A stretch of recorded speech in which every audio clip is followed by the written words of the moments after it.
जग तारन घर में दियारा बार आईने हो। जग तारन घर में दियारा बार आईने हो। बार आईने देखा आईने हो। जग तारन घर में दियारा बार आईने हो। जग तारन घर में दियारा बार आईने हो।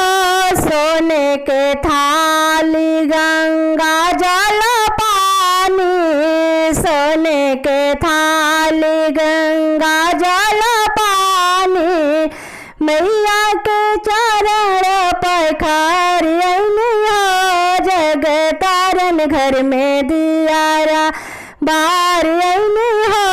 जग तारन घर में दियारा बार आईने हो। बार आईने देखा आईने हो। जग तारन घर में दियारा बार आईने हो। सोने के थाली का पूरा के बाती, सोने के थाली का पूरा के बाती, मैया जी की आरती उतार आईने हो। जग तारन घर में दियारा बार आईने हो। बार आईने देखा आईने हो। जग तारन घर में दियारा बार आईने हो।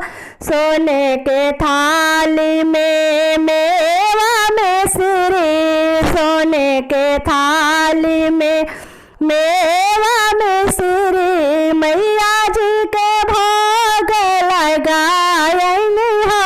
जग तारन घर में दियारा बार आईने हो। जग तारन घर में दियारा बार आईने हो। बार आईने देखा आईने हो। जग तारन घर में दियारा बार आईने हो। जग तारन घर में दियारा बार आईने हो। जग तारन घर में दियारा।